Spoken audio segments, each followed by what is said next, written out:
534.8 ያመጣሽ ልጅ ነሽ።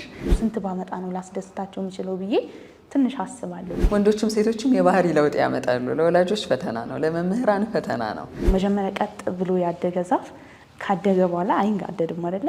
ስለዚህ መጀመሪያ በስነ ስርዓት ነው ያሳደገች። አሁን በዚህ እድሜ ያለች ታዳጊ ልጅ እናቷ ያለቻትን ነገር አምናበት በደንብ ምስክርነት ስትሰጥ ማየት እንዴት መታደል ነው። ያለች እሷ ነች። በደንብ ኮሚኒኬሽናችን ቤት ውስጥ በጣም ነው በቃ የቀን ውሏችንን ቁጭ አድርጋ ነው የምትጠይቀን ማታ ማታ ላይ። ቤተልሔም ዶክተር ቤተልሔም ተብላ ከሆኑ ዓመታት በኋላ በእርግጠኛነት እናያለን። እሷም በጣም ነው የምወዳት፣ በጣም ነው የማከብራት። ያው ገና ብዙ የምንጠብቀው ነገር አለ ከኛ። እኛም ለሷ ብዙ ማድረግ የምንፈልገው ነገር አለ። ብዙ እቅዶችን ይዘናል ወደፊት።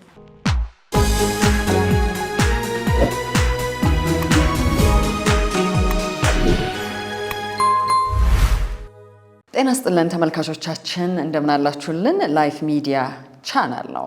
አብራችሁን ስለምትሆኑ አስቀድመን ከልብ እናመሰግናለን። ዛሬም ከአንዲት ታዳጊ ጋር ለዛውም ውጤታማ ከሆነች ታዳጊ ጋር ጥሩ ቆይታ እናደርጋለን። ያው የ12ኛ ክፍል የመልቀቂያ ፈተና ውጤት ይፋ እንደሆነ እናውቃለን።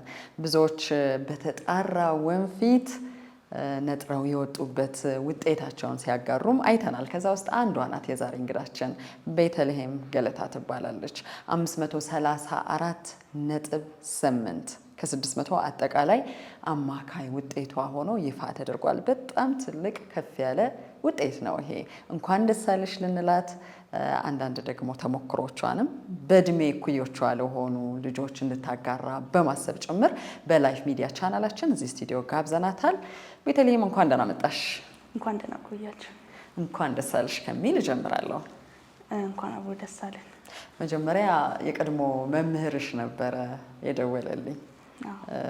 ድሮ አንቺ ትማሪበት ከነበረው ጠመንጃሽ ትምህርት ቤት ከ5ኛ ክፍል እስከ 8ኛ ክፍል ተምራ ታታሪ ተማሪ ሆና ትምህርት ቤታችንን አስጠርታለች ብሎ ነበረ ውጤትሽን አብሮ የላከልኝና በጣም ደስ አለኝ። ወዲያው ነበረ የደወልኩልሽ ላንቺም። እኔ የተማርኩበት ትምህርት ቤት ነበር የተማርሽው ጠመንጃሽ። ስለዚህ ከዛ የወጣሽ ከፍተኛ ውጤት ያገኘሽ ልጅ በመሆንሽ የተሰማኝን ደስታና ኩራትም ለመግለጽ ነው። እኔም በጣም ደስ ብሎኛል። አመሰግናለሁ። ለቤተሰብሽ ስንተኛ ልጅ ነሽ ቤቲ? ለቤተሰቤ ሁለተኛ ልጅ ነኝ። ያው ሶስት ነን። ታላቄ ከዛ ሴት ናት፣ እኔ ከዛ ወንድም ታናሽ ወንድሜ፣ 3 ነን። ስንት ዓመትሽ ነው ማለት ነው? አሁን 18 ዓመቴ ነው። 18 ዓመትሽ።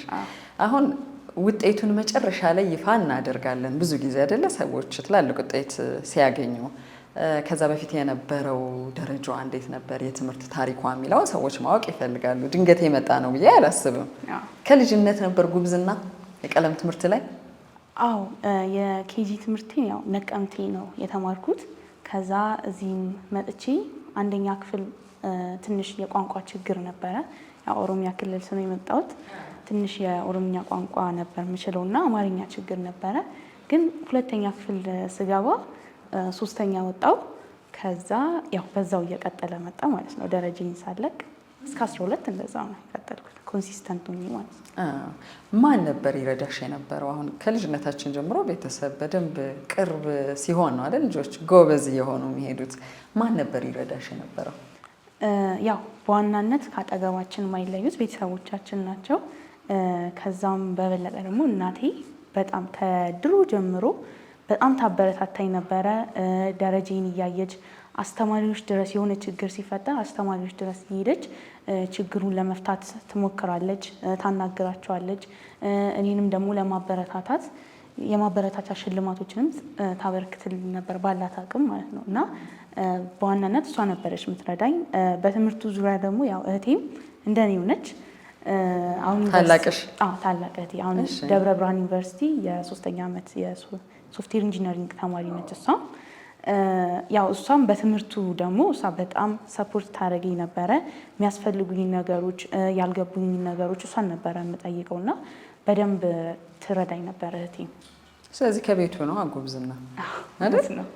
ብዙ ጊዜ አሁን የሆነ የትምህርት ደረጃ ላይ ስንደርስ ነው ወደ ራሳችን ቀልብ ተመልሰን ጎበዝ መሆን አለብኝ፣ ማጥናት አለብኝ፣ ታታሪ መሆን አለብኝ ብለን ከፍ ያለ ውጤት ማምጣት የምንጀምረው። ለምሳሌ ሃይ ስኩል ስንገባ፣ ለምሳሌ 6ኛ 8ኛ ክፍል አካባቢ ስንደርስ ሊሆን ይችላል። እያንዳንዱ እየተቀባበለ የመጣው ደረጃሽ ከፍ ከፍ ከፍ እያልሽ የሄድሽበት ነው። ጊዜሽ እንዴት ነው የምትጠቀሚው የሚለውን ላነሳ ፈልጌ ነው። እንዴት ነው የምትጠቀሚው? ያው ከ1 እስከ 8 ስማር እዚሁ ከቤተሰብ ጋር ነበረ የምማረው እና ያው ከትምህርት በኋላ ትንሽ አንዳንድ ቤተሰብ ማገዝ ያሉብኝ ነገሮች አሉ። እነሱን አግዝና ወይ ከማታ ላይ ወይ ደግሞ የሆነ ሰዓት ብቻ ግን የሆነ ታይም አስቀምጣለሁ፣ የማጠናበትን ታይም። የፈለገ ብጫወት ብዝናና የሆነ የጥናት ጊዜን በአግባቡ እጠቀማለሁ። ክፍል ውስጥም ደግሞ በደንብ አክቲቭ ሆኜ ነው የምሰማው፣ አዳምጣለሁ። አስተማሪ ያልገባኝንም እዛው ነው የምጠይቀው ማለት ነው። ያው 9ኛ ክፍል ሃይ ስኩል ስገባ እቴጌ መነን የልጃገረዶች አዳሪ ትምህርት ቤት ነው የገባሁት። እዛ ያው ቤተሰብ አይቆጣጠርሽም፣ ራስሽን ነው የምትቆጣጠሪው እና የራስሽን ታይም ማኔጅ ታደርጊያለሽ። እዛ ሰፊ ሰዓት አለ። እኛም ህፃን ስለነበርን በዛ ሰዓት 9ኛ ክፍል ስንገባ ትንሽ ታይም ማኔጅመንት አስቸጋሪ ነበረ። ጨዋታም ያታልላል ምን ይላል።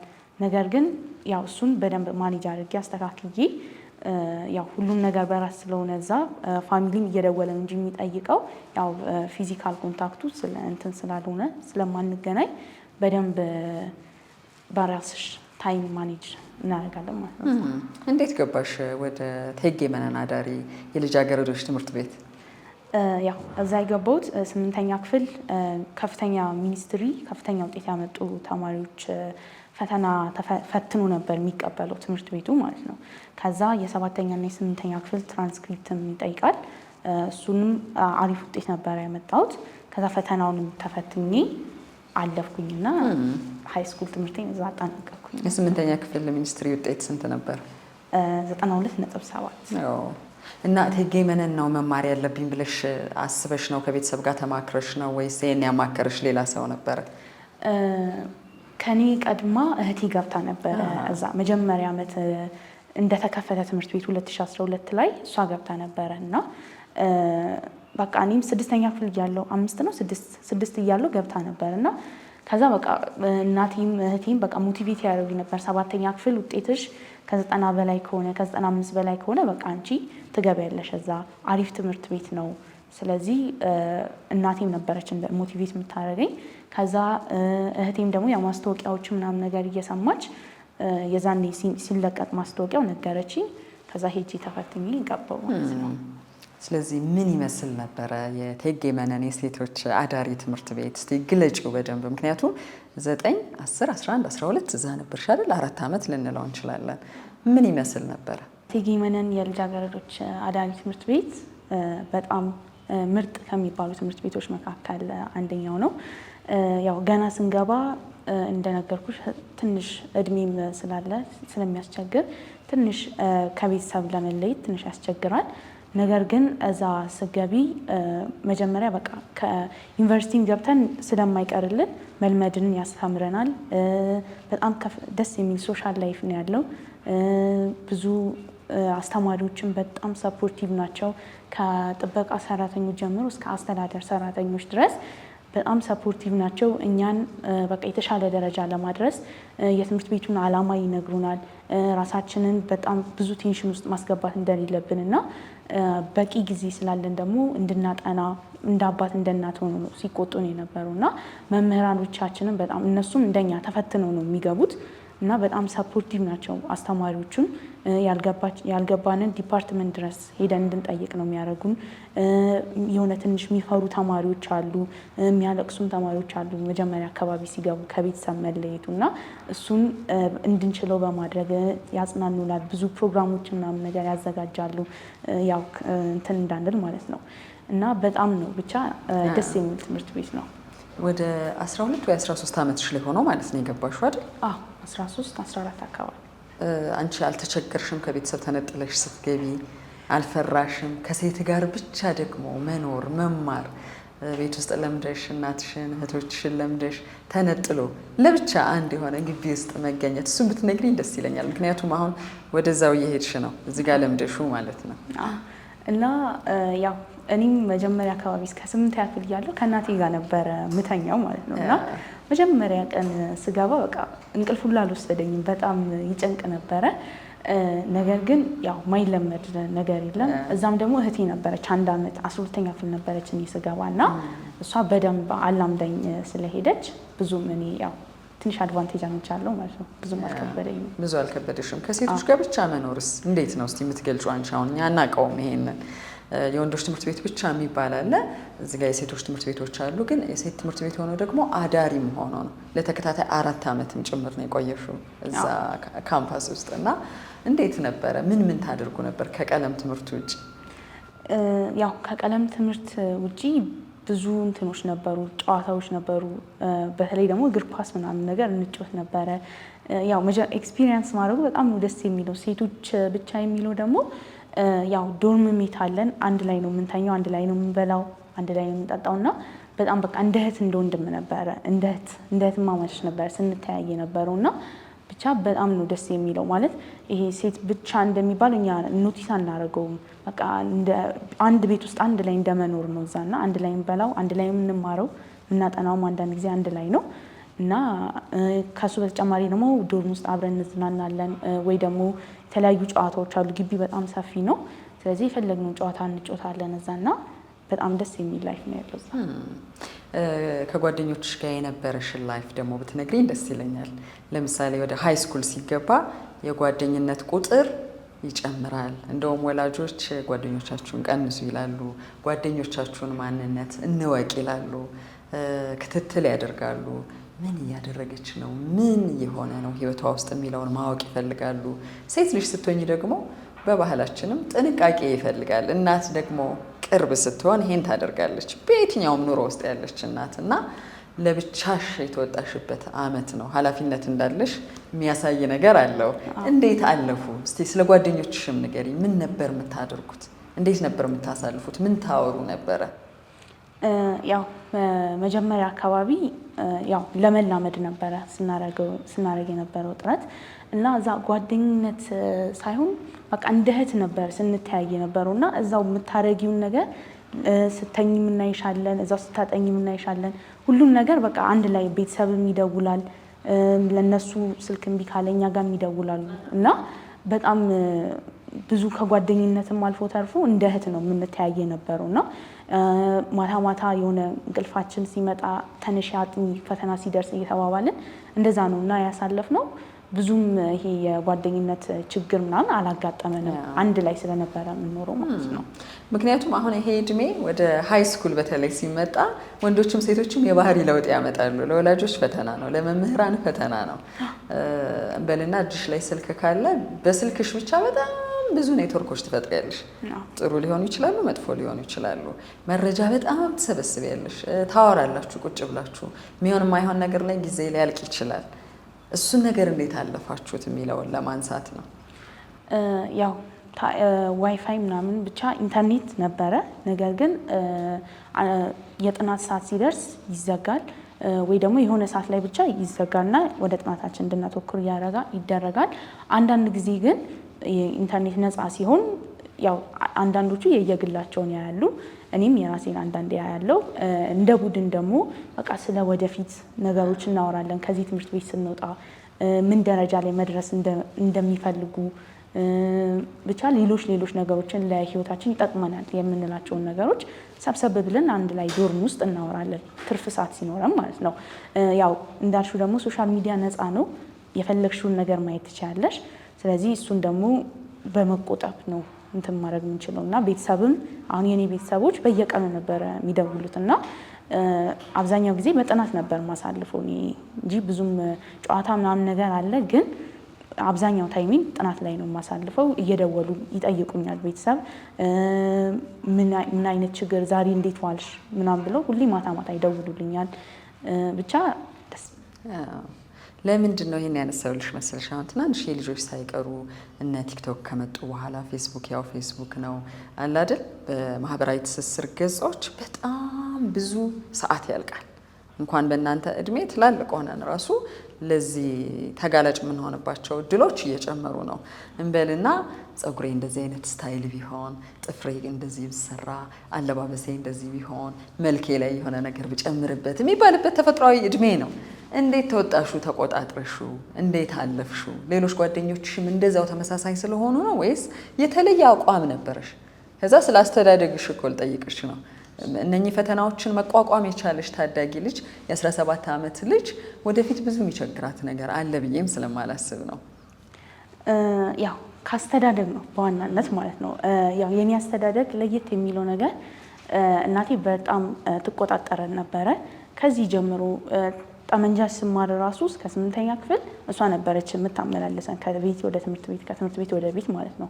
እና ብቻዋን ነው እሷ የሚያሳደገችን እና በጣም ትቆጣጠረን ነበረ። የጥናት ሰዓታችንን በአግባቡ እንድንጠቀም ታደርገን ነበረ እና ያው መጀመሪያ ቀጥ ብሎ ያደገ ዛፍ ካደገ በኋላ አይንጋደድም አይደለ? ስለዚህ መጀመሪያ በስነ ስርዓት ነው ያሳደገችን። ያው ህፃናት ገና ከህፃንነታቸው ነው ቤተሰብ ተቆጥቶ ያው ላይገባው ይችላል። በዛ ሰዓት ህፃኑ ልጅ የሆነ ሊጠላቸውም ይችላል ወይ ደግሞ ለምን መቱኝ ብሎ ሊቆጣም ይችላል። ነገር ግን ያ ነገር ሲያድግ ነው የሚገባው።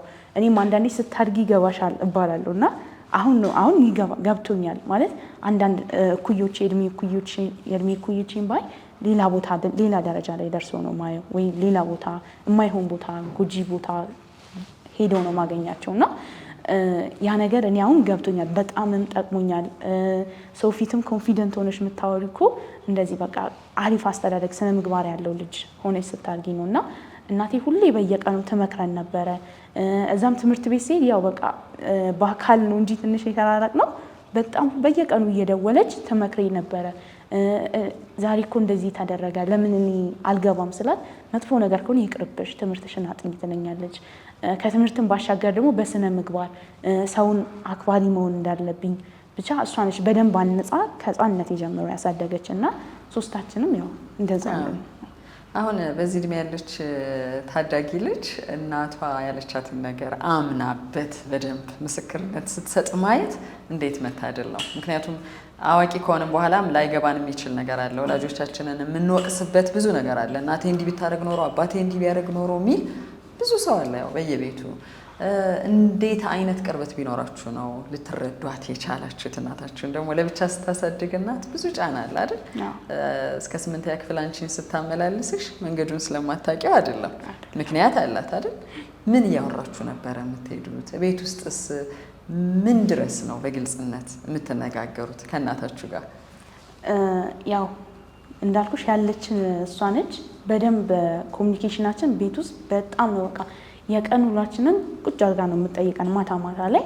እኛም በደንብ ነው የምንነግራት ከጠዋት ጀምሮ እስከ ማታ ያዋለው ውሎ ማለት። አንዳንዴ ህፃን ሆነን እኛ የሆነ ነገር መንገድ ላይ ስንሄድ የሆነ ነገር ቢያጋጥመን እንደ ቀላል ነገር ልናልፈው እንችላለን። ነገር ግን ያው ህፃን ስለሆንን ወይ ኖቲስ ላናደርገው እንችላለን እንጂ በትልቅ ሰው ሲታሰብ ያ ነገር በጣም ሊስተካከል የሚገባና ሊቀረፍ የሚገባ ሊሆን ይችላል እና በቃ እያንዳንዱን ነገር ንገሩ ነው የምትለው፣ መጥፎም ይሁን ጥሩ ማለት ነው።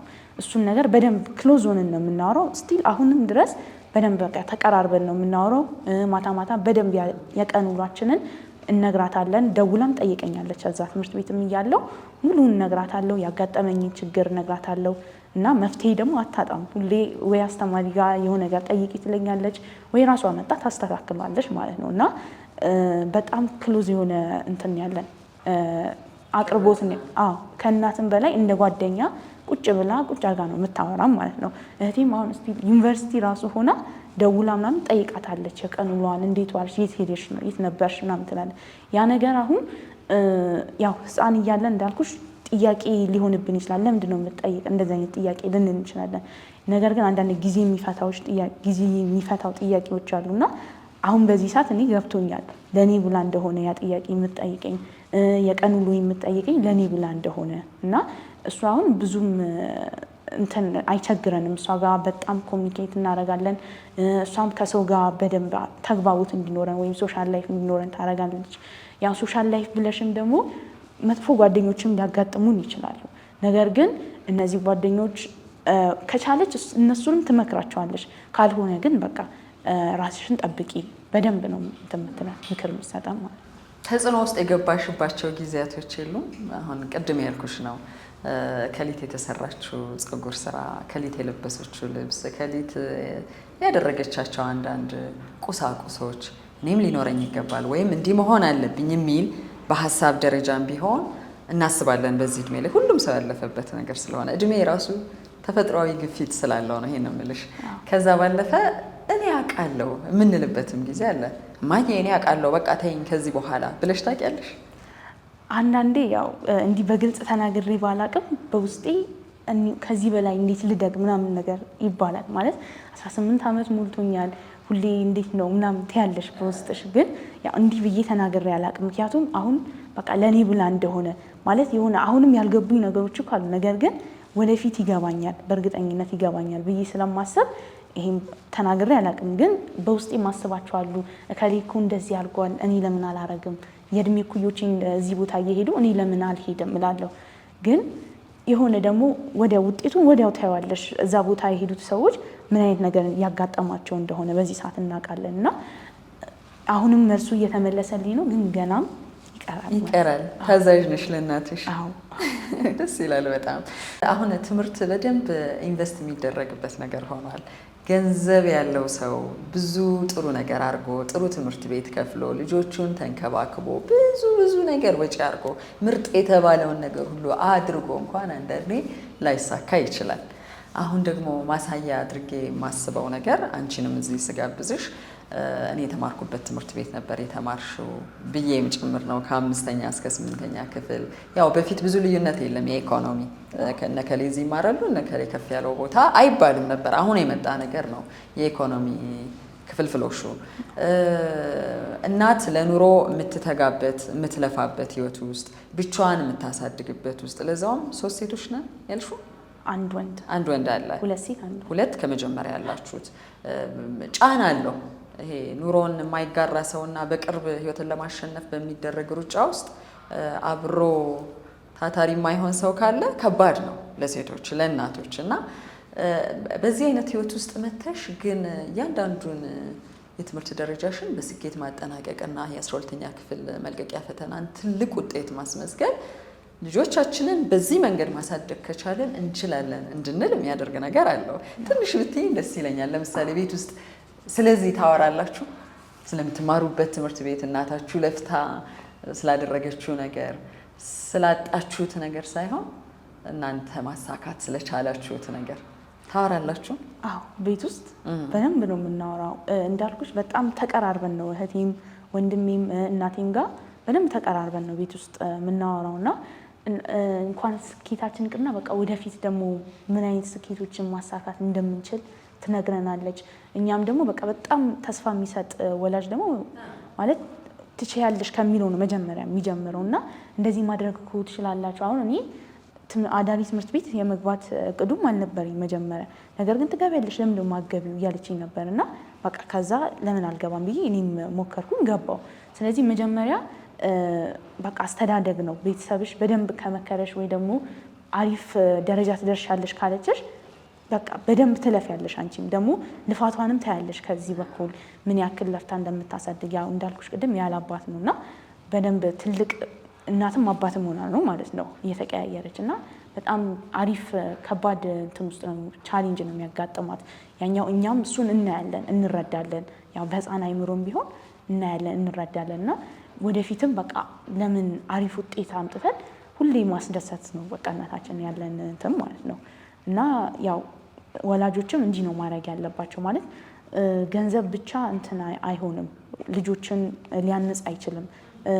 እውቀት እንኳን ቢኖራቸው ስነ ምግባር በጣም ወሳኝ ነገር ነው። እና በስነ ምግባር የታነጸ ትውልድ ሀገሩን ይገነባል፣ ትውልድ ይረከባል። ነገር ግን ስነ ምግባር የሌለውና እውቀት ብቻ ካለው ምንም አይሰራም በዛ ሰዓት። ወይንም ለራሱ ብቻ ተጠቅሞበት ወይ ሊሞት ይችላል ወይ የሆነ ነገር ይሆናል። እና ለሀገሩ የሚያስብ የሀገር ፍቅር ያለው ልጅ ማፍራት አለባቸው ወላጆች።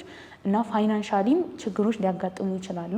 ነገር ግን እነሱ እንደምንም ብሎ በቃ በደንብ ጨክኖ ልጅን ማሳደግ። ምክንያቱም ልጅም ያኛውን ያያል፣ ልፋቱን ያያል። ከዛም በኋላ አሪፍ ደረጃ ደርሶ እናቱንም አባቱንም ለመጦር ይደርሳል ማለት ነው። ወደ ውጤቱ እንምጣ። ምን አይነት ዝግጅት ነበር ታደርጊ የነበረው? አሁን የመልቀቂያ ፈተና ከቅርብ ዓመታት ወዲህ በተለየ ሁኔታ የተዘጋጁ ልጆች፣ መሰረት ያላቸው ልጆች፣ ጥረት ያደረገ ቤተሰብ፣ ኢንቨስት ያደረገ መምህር የሚያየው ውጤት ሆኗል። ዝም ብሎ በእግረ መንገድ የምናገኘው ውጤት እንዳልሆነ እየሰማን ነው። በጣም ከብዙ ተፈታኞች ውስጥ ጥቂት ልጆች ናቸው ነጥረው የሚወጡት።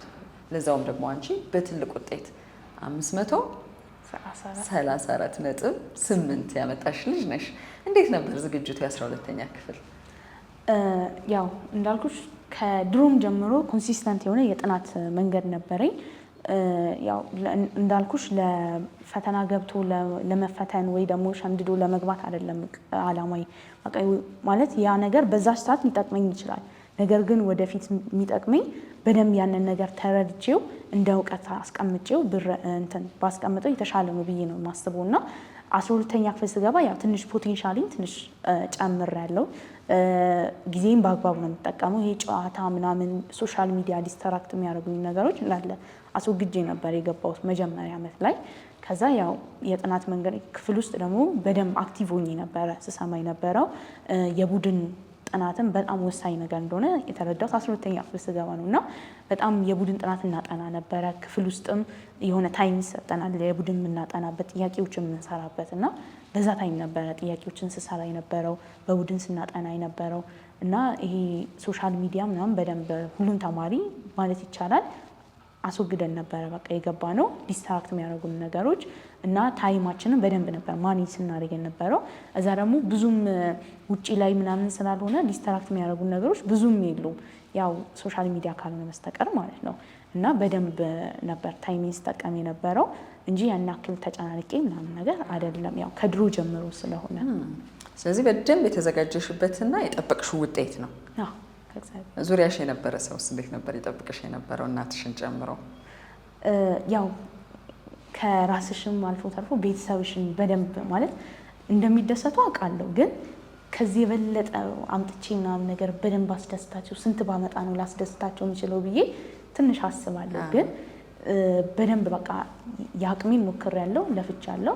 ከዛም በኋላ እነሱም በጣም በቃ ውጤቱን ሲሰሙ በጣም ነበረ ደስ ያላቸው። ፊሊንጉ ቤተሰብ ብቻ አይደለም ሌሎች ዘመዶች ምናምን ደውለው ብቻ ሁሉም በጣም ነበረ ስሜት ይገባኛል። በጣም ምክንያቱም አሁን ከሌ አለፈ ብቻ ብለን ነው ዝም የምንለው እንጂ ስንት አመጣ አንልም። ስንት አመጣ ብለው ሲጠይቁ በኩራት የሚመልሱት በጣም ትልቅ ውጤት ያመጡት ልጆች ናቸው እንደናንተ አይነት እና 534.8 ሲባል በኩራት ነው የምትናገሩት በእርግጠኛነት። እና እሱ ስሜት አሁንም ይጋባል አይደለም? አለ ተከትሎሻል። ጥቂት ቀናት አልፈዋል መቼም አሁንም አለ የሚደውሉም አሉ እስካሁን ድረስ። ግን የሆነ ቤተሰብሽን ስታይ ደግሞ የሆነ አንቺ ለፍተሽ ምናምን ነገር ነው ያወጣሽው፣ እነሱም አብረውሽ ለፍተዋል። ከዛ ከአንቺ በላይ ሲደሰቱ ስታይ ምናምን በጣም ደስ የሚለው እና እኔም በጣም ነበር ደስ ያለኝ በዛ ሰዓት። መጀመሪያ ራስሽን ያየሽው? አዎ ራሴ ነኝ ያየሁት። ከዛስ ምን አልሽ?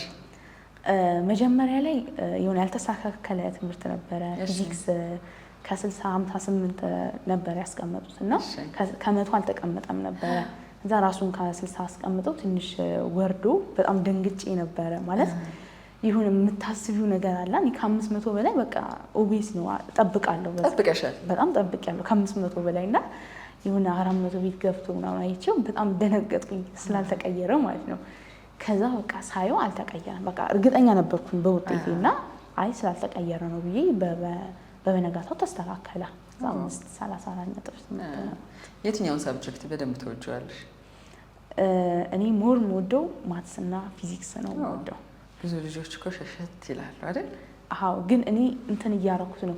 አሁን ፊዚክስ ስንማር አብዛኛው የሆነ ቲዎሪውን ለመሸምደድ ፎርሙላዎችን ለመሸምደድ ነው የሚጥሩት ብዙ ተማሪዎች። እኔ ግን ከሪያሊቲው ጋር ነው የማመሳስለው። የሆነ አሁን የሆነ መኪና ሲሄድ ምናምን ሲል እኔም በቃ አብሬ የሆነ እየሳልኩኝ ምናምን ነገር ስለሆነ በጣም እንትን ፈን እያደረግሽ የምትማር ዓለም ላይ የሌለ ማድረግ የለብንም። አሁን አንዱ የማስተማር መማር ስህተት እሱ ነው። አሁን ደግሞ በዚህ ዘመን ያላችሁ ልጆች የታደላችሁት ነገር ሁሉንም ነገር ሪል ማድረግ። አሁን ገጠር ያለ ሰው ምናምን የሆነ ፕሌን እንዲህ ሲነሳ ምናምን ላይረዳው ይችላል። ግን አሁን ያው ትንሽ ቴክኖሎጂም ሰፋ ስላለ በደንብ ለማወቅም የሆነ ከሪያሊቲው ጋር ይሄ ወደፊትም ይጠቅመናል እኮ የሆነ በዛ ትምህርት ዘርፍ በደንብ ጠልቀን እንድንማርም ይረዳናል እና ማትስና ፊዚክስ በጣም ነው የምወዳቸው። ሳይንስና ፊዚክስ ደግሞ በጣም ጎበዝ የሆኑ ልጆች መዳረሻቸው ምን እንደሚሆን ይታወቃል። ስለዚህ የትኛው ፊልድ ላይ ካሁኑ ስኬት ማምጣት ፈልጋለሁ ብለሽ ተዘጋጅተሻል?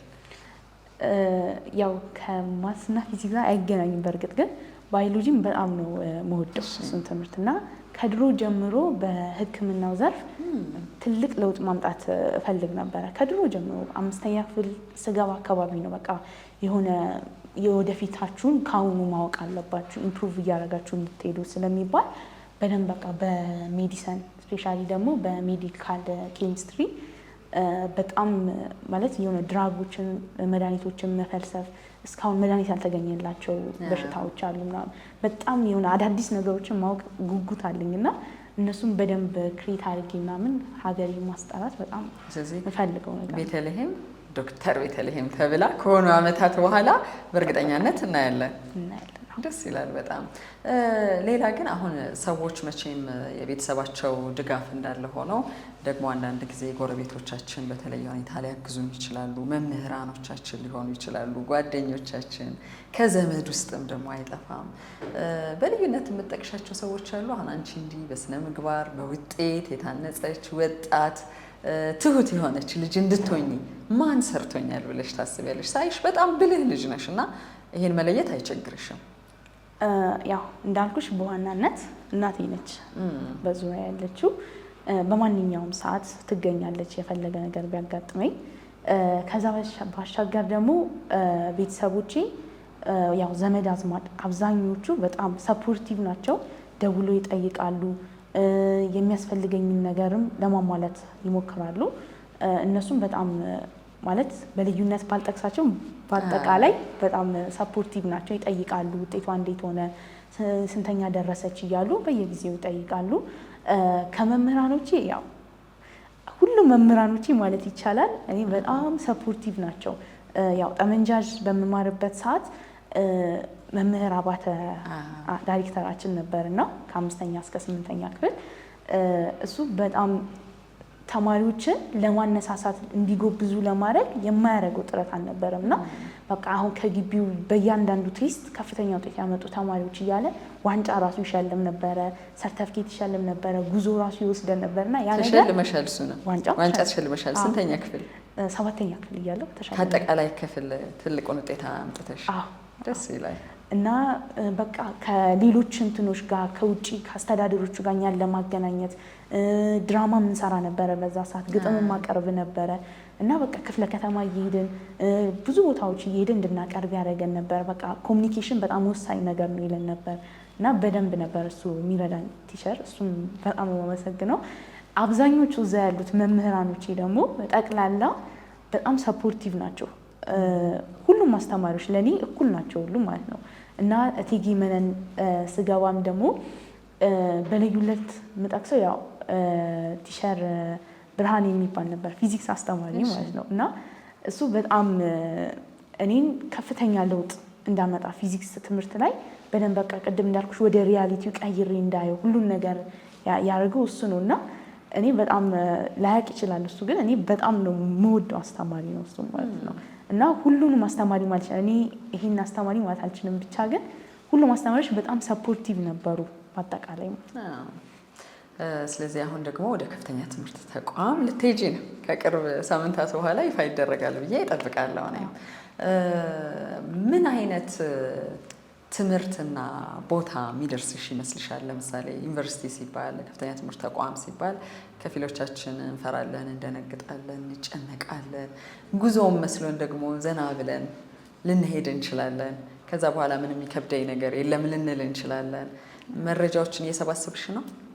ከሲኒየሮች እህትሽ አለች እንደተባለው በደንብ ቅርብ ሆና ትነግርሻለች። እሷን እየጠየቅኩ ነው። ያው ትንሽ ብዙም እኛ የሚከብደኝ አይመስለኝም ማለት እዚህ አዳሪ ስለነበረ ዶርምም ሁሉም ነገር ለምደነዋል። ከሰው ጋር እንዴት መኖር እንደሚቻል እና ሁሉም ነገር ለምደነዋል። ግን ትንሽ ለየት የሚያደርገው ነገር ደግሞ አለ። ዩኒቨርሲቲ አንደኛ መውጣት መግባት ይቻላል፣ ሁለተኛ ብቻ የሆነ ታይምሽን በራስሽ መጠቀም ያለ ማለት እዛ የሆነ የሚቆጡሽ አስተማሪዎች አሉ። እዚህ ግን በቃ ማንም የለም። ለራስሽ ያለሽው ራስሽ ሰፖርት ማድረግ ያለብሽ ራስሽን እና ያው እህቴ በጣም ትመክረኛለች ያለውን ነገር እዛ ምን ማድረግ እንዳለብኝ ትመክረኛለች። አንዳንድ አሉ ደግሞ አስተማሪዎች እዛ የሚያስተምሩና እነሱንም እጠይቃለሁ። ምንም አይከብድም። በቃ ራስሽን በደንብ ማኔጅ አድርገሽ የምትጠቀሚ ከሆነ በቃ ሰክሰስፉል መሆንሽ አይቀርም። ኮንፊደንስ አለሽ ሳይሽ፣ በደንብ በራስ መተማመን አለሽ። ሁለቱም ነገር አላት አለም። አሁን ወደ ከፍተኛ ትምህርት ተቋም ስንሄድ ራሳቸውን በደንብ መተማመናቸውን ይዘው የሚቀጥሉ አሉ። ድንገት የሚሰበሩ ልጆች አሉ። ውድድሩ ከፍ ይላል። በቀለም ትምህርት ብቻ ሳይሆን ቅድም ያልኩሽ አለባበስ ሊሆን ይችላል፣ ስታይል ሊሆን ይችላል፣ በጓደኞች ብዛት ሊሆን ይችላል፣ የመዝናኛ ምርጫዎቻችሁ ሊሆኑ ይችላሉ። በአቋምሽ ውድድር ውስጥ ልትገቢ ትችያለሽ። እነኚህን ሁሉ ነገሮች ተዘጋጅተሽባቸዋል? ያው አብዛኞቹን ተዘጋጅቼባቸዋለሁ። ማለት ያው የጓደኛ ግፊት በደንብ ነው ያለው እዛ ተብያለሁ። ነገር ግን እንትን ለማለት በቃ እኔ የምፈልጋቸው ነገሮች አሉ፣ ለእኔ ይጠቅሙኛል ብዬ ማስባቸውን ወስዳለሁ። ግን ይህን ያክል እኔም ጓደኛዬ እንደዚህ ስላደረገ ምናምን ብዬ ብዙም ማድረግ አይነት ልጅ አይደለሁም እና በራሴ ማለት ይጠቅመኛል ብዬ ይጠቅመኛል ወይስ ይጎዳኛል፣ ሌሎችንስ ይጎዳል እኔ የማደርገው ነገር ብዬ አስቤ ነው እና ማድረገው ብዙም የሚከብደኝ አይመስለኝም። ግን ያው አንዳንድ ጊዜ እዛ ቦታው ላይ ሆነሽ ስታይ ነገሮችን እንትን የምናደርገው እና ያው ተዘጋጅቻለሁ ብዬ አስባለሁ። ውስጥ ስትሆኚ ትክክል ነሽ ያልሽ፣ ሁሉም ነገር ውስጥ ስንሆን ነው ያለው። ግን ደግሞ አስቀድሞ አይምሮን ማዘጋጀት አውቀው ነበር፣ ተዘጋጅቼ ነበር፣ ግድ የለም ብለሽ ብርታት እንዲሆንሽ ያደርጋል። እና በደንብ አውሪያት እህትሽን። ከእህትሽ ውጭ ብዙ ቅርብ ይሆንሻል ብዬ ማስበው አይኖርም። ምክንያቱም 4 ዓመት አይደል ከአንቺ ቀድማ በደንብ ኮች ታደርግሻለች። በደንብ አንቺንም ቅድም በራስ መተማመን አለሽ ያልኩሽ ከስነ ምግባር ጋር አንዱ በራስ መተማመን ሲደመር ስነ ምግባር ሲኖር በቃ ሰው ያስብበት ቦታ ይደርሳል። እኔ ስደውልልሽ ለኢንተርቪው ፈልግሻለሁ ስልሽ እናቴን ላስፈቅዳት እና እሺ ካለች አልሽኝ። ደስ ብሎኝ ነበር። እንዴ አንዲት የ18 የ17 ዓመት ልጅ ራሷ አትወስንም እንዴ የምንልበት ዘመን እኮ ነው አሁን። ገባሽ? የ10 ዓመት ልጅ እንደውዬና ብልሽ ብለው የሚመጣበት ጊዜ ነው አሁን። እና እንዲህ ካለች አንድ የሆነ መረፍ አለ ማለት ነው እዛ ቤት ውስጥ ብዬ አስቤያለሁ። ስትመጪም ከእናትሽ ጋር ነው የመጣሽው። ይሄን አምነሽበት ነው እንጂ ጫና ተፈጥሮ አይደለም። ምንም ጫና የለውም። ደስተኛ ነሽ? በጣም ደስተኛ ነኝ። ምን አለች እናትሽ መጀመሪያ ስነግሪያት? አዎ በቃ ተስተካከይና አብረን እንሄዳለን ያለችኝ እንጂ ሁሌ ፖዚቲቭ ነች። ለእንደዚህ አይነት ነገሮች የሆነ መጥፎ ቦታ እንዳንሄድ ምናምን ነገር ሳይሆን በቃ ታቀናለች የትም እንደማንሄድ፣ ግን በቃ አብራን ሰፖርት ከጎናችን መሆኗን ለማሳየት ያክል ሁሌ ስንሄድ ስንወጣም አብራን ነው የምትሄደው። እድለኞች ናችሁ። ያው እናት ብዙ ተነግሮላት አያልቅም አይደል? ሁላችንም በህይወታችን ኢትዮጵያውያን እናቶች ደግሞ እንዴት መስዋዕትነት እንደሚከፍሉ እናውቃለን። ግን ይሄን መስዋዕትነት የተረዳ ልጅ፣ ይሄን መስዋዕትነት በደንብ ያየ ልጅ ሲሆን ደግሞ በደንብ ተደጋግፎ መኖር ይቻላል። እና አሁንም መልሼ ስለ እናትሽ ነው የምጠይቅሽ። እና አንቺ ዩኒቨርሲቲ ትሄጃለሽ በቅርቡ፣ አብረሻት የምትረጃት አንቺ ነበርሽ። ትልቋም አሁን እስክትመረቅ ዩኒቨርሲቲ ናት። ስለዚህ ኑሮ እንዴት የሚሆን ይመስልሻል? ያው እሷም መጀመሪያ እዛ መነን ስገባ ትንሽ ደብሯት ነበር። እሷ ማለት አብራኝ ነበር የምታድረው፣ ሁሉን ነገር አብረን ነበር የምናደርገው እና እሷ ነበረች የምታመጣን የምትመልሰን። እና ያው አሁን ታናሽ ወንድሜ ያው እየተማረ ነው፣ ጠመንጃ ነው የሚማረው እሱ እና ያው ከሱ ጋር ነው የምትኖረው ማለት ነው። ትንሽ ይደብራል። ቤቱ የሚሞቀው እኛ ስንኖር ነው፣ እኔም ስንኖር ነው እና ትንሽ ይደብራል። ግን እየደወለችም ስለምትጠይቀን ብዙም የሚከፋት አይመስልም። እዚህም ልትሆኚ ትችያለሽ። እዚህም አይታወቅም አይደል? ፈተና ወስጃለሁ። ወስድሻል ፈተና ለአዲስ አበባ ዩኒቨርሲቲ? እሱ ደግሞ ቢሳካ ደስ ይለናል ሁላችንም። ቅርብ ትሆኛለሽ ለእናትሽ። ያለሽን ክብር፣ ፍቅር፣ ምስጋና እንድትገልጭላት እድሉን ሰጥሻለሁ። ምክንያቱም አሁን ባየሁት ጉዞ ውስጥ ትምህርታችሁ ላይ ትኩረት እንድታደርጉ ለብቻዋ ሆና እያሳደገች በስነ ምግባር ደግሞ የታነጻችሁ እንድትሆኑ በራስ መተማመንን መገንባት ትችላላችሁ ማለት በቃ ብዙ ወላጆች ልንወስደው የሚገባ ማንነት ነው ከእናንተ እናት።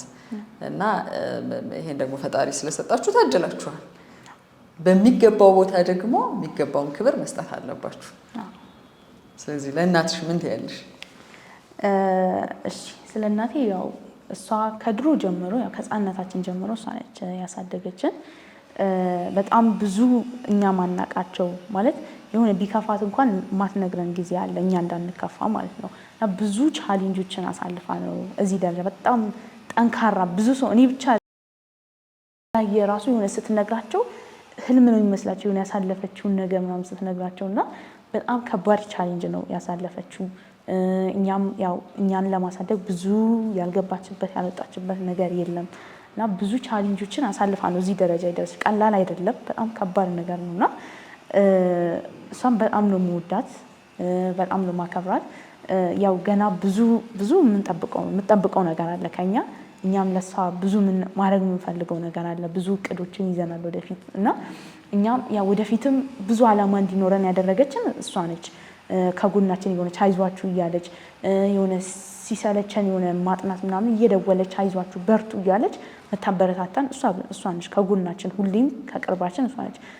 ቤተሰብ ሌሎች ሰዎች አንድ ሁለት ቀን ደውለው ላያዩሽ ወይ ዞር ብሎሽ ላያዩሽ ይችላሉ። እሷ ግን ሁሌ በየቀኑ እየደወለች የምትጠይቀን እሷ ነች እና ብዙ ችግሮችን አሳልፋ ነው እዚህ ላይ የመጣችው እና ያው ትምህርቷንም እሷ ትማር ነበር። እኔን ከወለደች ወይ እህቴን ከወለደች በኋላ ነው ያቆመችው እና አሁን በቃ እኔ የማስበው እሷ በእኔ ቦታ ብትሆን እንደው ከኔ በላይ በጣም ከጥንካሬው የተነሳ ከኔ በላይ ሆና ነው ላገኛት የምችለው ብዬ የማስበው በእኔ እድሜ ወይ ደግሞ አሁን በእኔ ክፍል ደረጃ ብትሆን ማለት ነው እና በጣም በቃ በእኔ ውስጥ እሷን ነው ማየው ማለት እሷ ነች በቃ እኔ አሁን ማለት እሷ ለኛ ብላ ነው ብዙ ነገሮችን ያቆመችው። ሰክሰስፉል መሆን ትችል ነበረ። ብዙ ነገሮችን ትታ እኛን ማሳደግ የጀመረችው ህልሟን ትታ ህልሟን የሰጠችን እሷ ነች እና እኔ በጣም ነው በቃ አላቅም በጣም ነው የምወዳት ብቻ።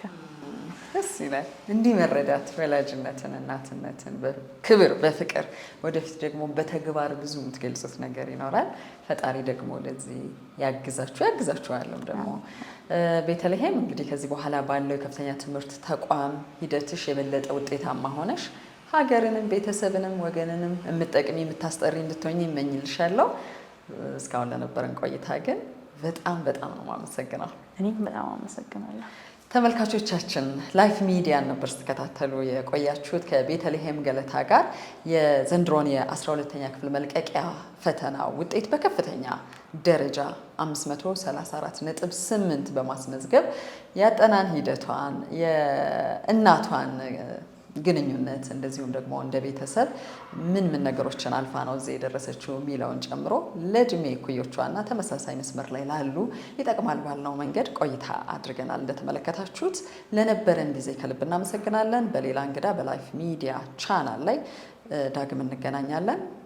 ይህንን ፕሮግራም እንግዲህ ያጋራችሁ ሰብስክራይብ እያደረጋችሁ ደጋግማችሁ እየተመለከታችሁ ወዳጅነታችን እንዲቀጥል በመናገርና በማስታወስ ፕሮግራማችንን እናጠቃልላለን። ትዕግስት በጋሻው ነበርኩ። መልካም ጊዜ